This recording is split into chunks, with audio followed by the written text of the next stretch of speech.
रीवा जिले के महाराजा एवं पूर्व मंत्री पुष्पराज के पक्ष में आज ऐतिहासिक फैसला डिस्ट्रिक्ट कोर्ट और हाई कोर्ट ने सुनाया। ऐतिहासिक फैसला पूर्व मंत्री महाराजा पुष्पराज सिंह ने आज होटल विष्णु विलास से प्रेस कॉन्फ्रेंस कर जानकारी दी है। रीवा से पंकज शुक्ला की रिपोर्ट। इसमें जो सेक्शन कोट करे हैं उन्होंने वो सेक्शन 40 और 43 तक के इंडियन एविडेंस एक्ट 1872 के करे हैं। मैंने एक प्रति आपको उपलब्ध करवा दी है जजमेंट की। और ये बहुत घिनौना षड्यंत्र था। यहाँ ये बात कहनी बहुत ज़रूरी है कि लगभग 30 वर्षों से हम लोग इसी में जूझ रहे हैं और कभी यहाँ की कोर्ट, कभी इलाहाबाद की कोर्ट, कभी सुप्रीम कोर्ट, कभी कहीं।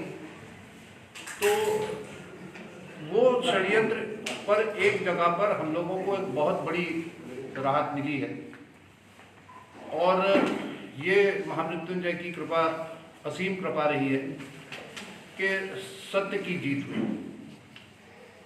अब जब ट्रस्ट ही नहीं रहा तो स्वाभाविक बात ये बनती है कि जो सुप्रीम कोर्ट में ये प्रोबेट पे चलाए हैं वो तो चूंकि सारी प्रॉपर्टी और सारा सत्य जो था वो ट्रस्ट पे डाला गया था।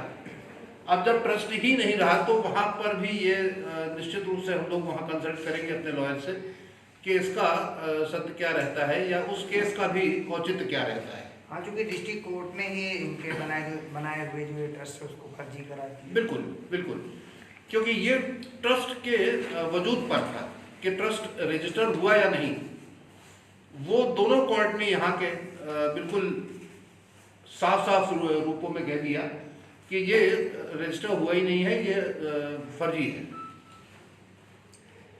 तो वहां तो केवल प्रोबेट था इलाहाबाद में और फिर उसके बाद में सुप्रीम कोर्ट में।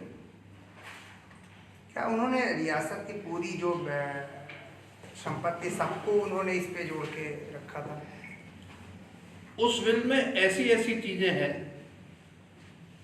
कि जिसकी कल्पना तक कोई नहीं कर सकता है, या अगर मुझे भी कहा जाए जिसकी याददाश्त पूरे तरीके से ठीक है कि आप उसको दोहरा दो तो मैं भी नहीं दोहरा सकता हूँ। तो महाराज साहब जो कि खुद अपना निजी अकाउंट कभी देखते ही नहीं थे, कभी अपना निजी लीगल पक्ष को कभी देखते तक नहीं थे, उनको अंदाज ही नहीं था कि उनके कहाँ कहाँ अकाउंट हैं, अकाउंट नंबर्स क्या हैं।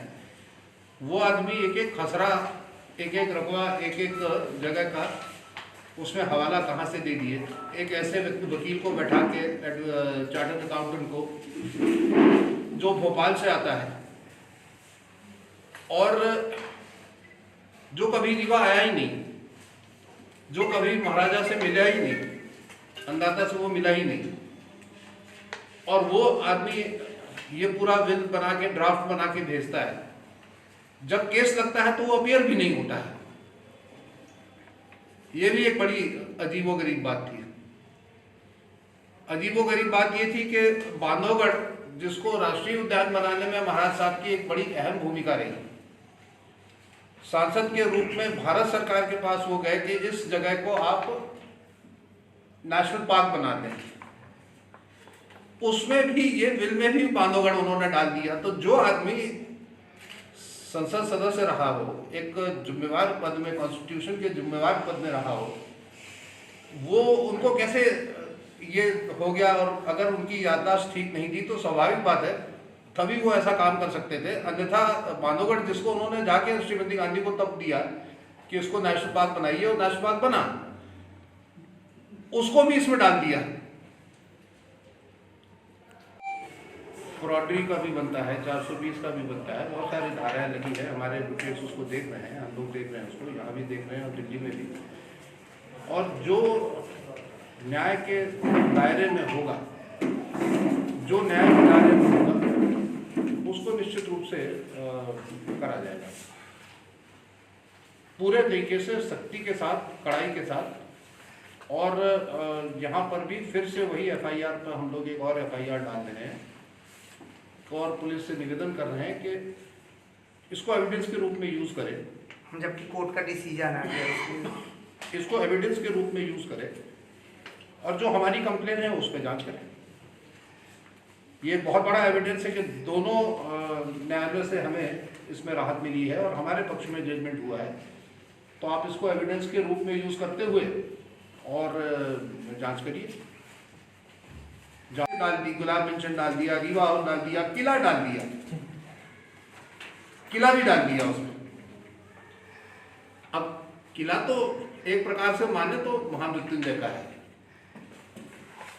उसके इमोशनल पक्ष में जाके देखें। हम लोग वहां सेवा करते हैं, जो वहां के वंश है वहां सेवा करते हैं। हम चले जाएंगे, दूसरा आएगा, दूसरा चले जाएगा, तीसरा आएगा। इनके पहले कोई था, इनके बाद में कोई। उसको तो डालने का न मुझे अधिकार है, न उनको, न किसी को,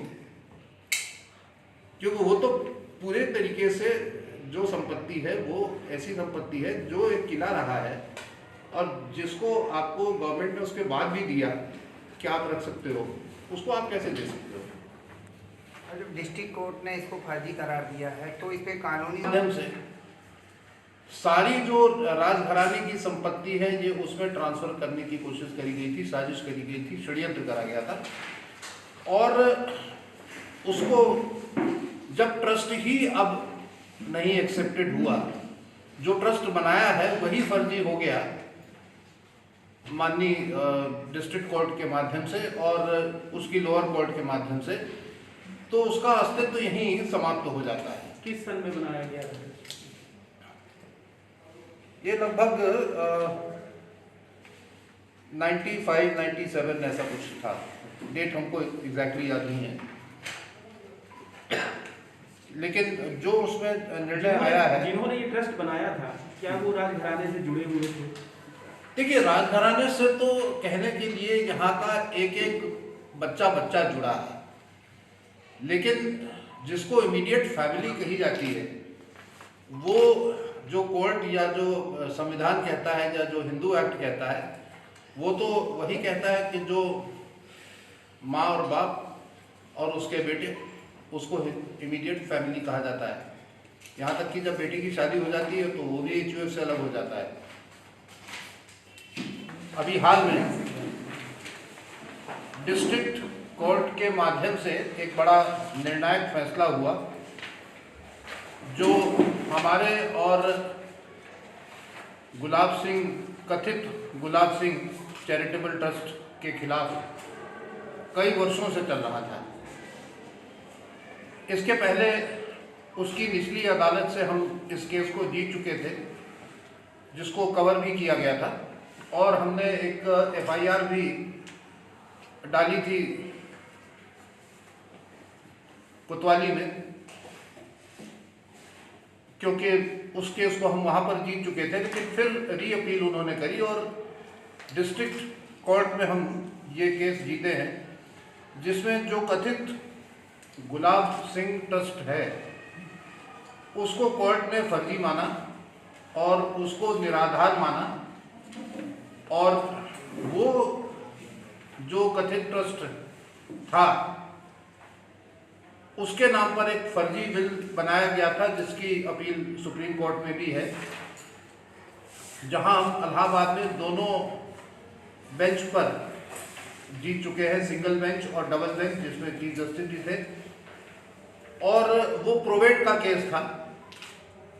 ये जो ट्रस्ट बनाया गया है, ट्रस्ट डीड बनाई गई है, ये उसके ऊपर केस लगाया गया था कि ये सही है या नहीं, और कोर्ट ने हमारे वर्जन को, हमारे दृष्टिकोण को सही ठहराते हुए जो लोअर कोर्ट का फैसला था उसको डिस्ट्रिक्ट जज ने भी एज इट इज माना और उस पर अपना निर्णय दिया।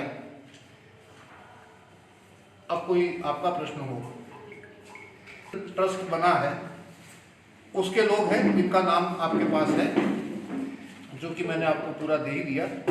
संत प्रसाद मिश्रा, डॉक्टर सज्जन सिंह, ज्ञानेंद्र सिंह आदि। क्या कार्रवाई हुई है इनके खिलाफ? कार्रवाई क्या हुई है इनके खिलाफ?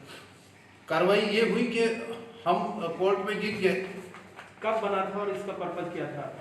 इसका जो पर्पस था वो ये था कि इस विल के माध्यम से सारी जो राजघराने की संपत्ति है ये उसमें ट्रांसफर करने की कोशिश करी गई थी, साजिश करी गई थी, षड्यंत्र करा गया था।